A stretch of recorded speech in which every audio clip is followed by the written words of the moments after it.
Hi everyone, let's have a look at another game of Xiangqi Chinese Chess. This is a game from a show match which was played in 2005 in Shunde, which is in the Guangdong province in the south of China. For this matchup, we have Grandmaster Liu Dahua, who is actually playing 10 simultaneous blindfold games. Liu Dahua is known for his playing of simultaneous games, and he actually previously held the record, the Xiangqi record for the most blindfold games played simultaneously, which was in 1995. He played 19 games, winning 9 of them and had 8 draws. And he's also the current holder of the record for the most simultaneous games of Xiangqi, playing 108 simultaneously. And he won 69 of those, drew 30, and was defeated in only 9.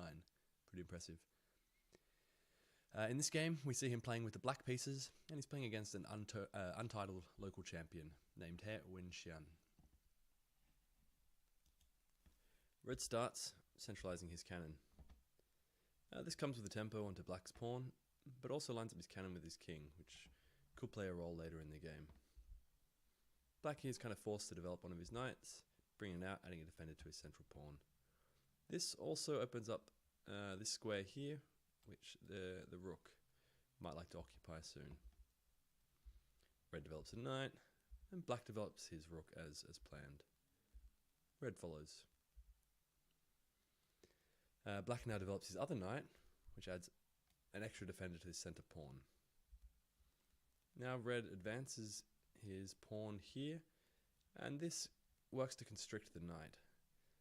This pawn can now no longer advance, and this knight, as is the rule in Chinese chess, can't jump over the pawn. Black here returns the favor, constricting this knight from red. If he doesn't, he risks red advancing his pawn and constricting his position too much. Red now moves his rook deep into black's position. This move restricts black's cannon and also black's chariot. This cannon now can't move into red's position, and if it moves out of the way, he's looking at a trade of rooks here. Black, meanwhile, moves his own cannon, his other cannon into red's position, and this comes with a tempo on this center pawn, which red's able to interrupt quite easily by advancing his center pawn. This cannon's now attacking this pawn, which is defended by the knight. And also, in this position, black can't advance his center pawn, because then red can take, and this will come with check, thanks to this central cannon. So black covers his center with the elephant, freeing up the movement of this pawn. And here red goes for a center break by advancing this center pawn again. However, this move might be a little bit hasty, going for the attack now when currently all of his left-hand side is left undeveloped. And here black centralizes his advisor. In fact, he's probably better off to take this pawn here, since red now has the opportunity to sidestep with this pawn and maintain it here on the other side of the river. But red didn't take this opportunity and instead centralizes his knight. And black's glad for the second chance now and takes the pawn. Red now advances his knight again into black's position, and this comes with an attack onto black's knight. This knight's currently undefended, and actually the knight can't take back because it's still constricted by this pawn. But black doesn't react to this threat just yet, and instead sidesteps with his cannon, now attacking red's currently undefended rook, and also offering a trade of rooks here. But it's not in red's best interest at the moment to go for this trade, since he hasn't developed any of his pieces yet, and so he'd much rather hold on to the rook and sidesteps, now with a tempo onto both of black's undefended knights.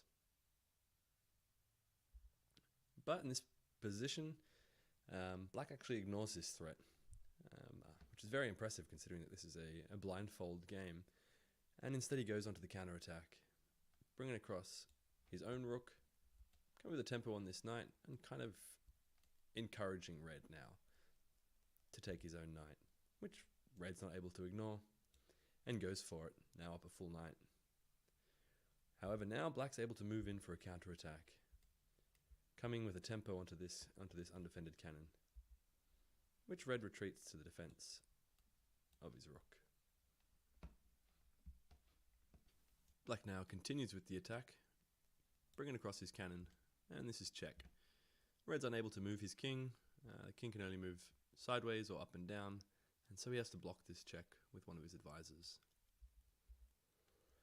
And black continues piling on the pressure now, taking red's pawn, but also bringing this cannon into a much more aggressive attacking position.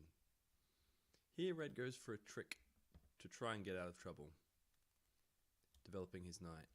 This opens up an attack from this cannon here,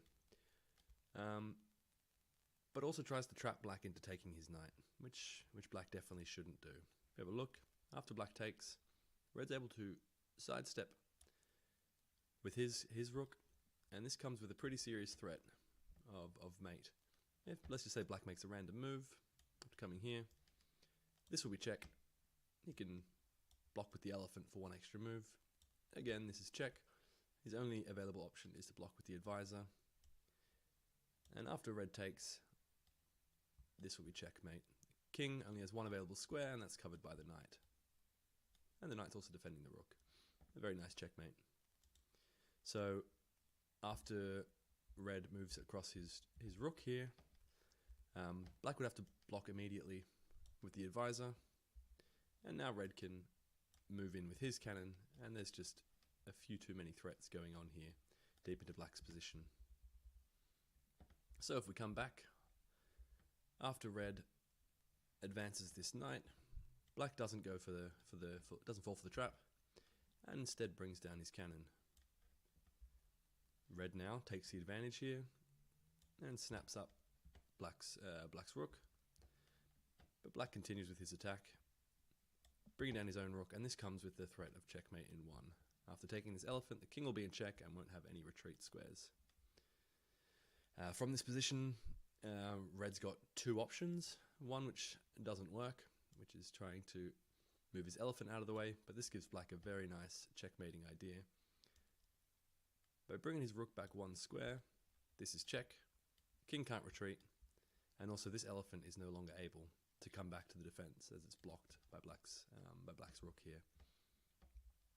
So red instead goes for the only other available idea, trying to run with his king, now giving himself this square to retreat to. Black goes ahead, takes red's elephant, and this comes with check. Red doesn't have any way to block this check, and so he has to move his king out of the way, and now black can deliver the final checkmate with this cannon here. Cannons are covering both the ranks and the files here. The only way that red would be able to get out of this attack would be to move his cannon out of the way, but it's currently smothered in between red's other pieces. Very nice checkmate. A really nice performance there from Liu Dahua. He sacrificed a knight and a rook to build this checkmating attack, and did all this while playing 10 simultaneous games blindfolded. Very impressive, and some brilliant calculations there. If you would like to see some more games of Xiangqi Chinese Chess, or learn more about the game, I've got some links down below for you. Thanks for watching.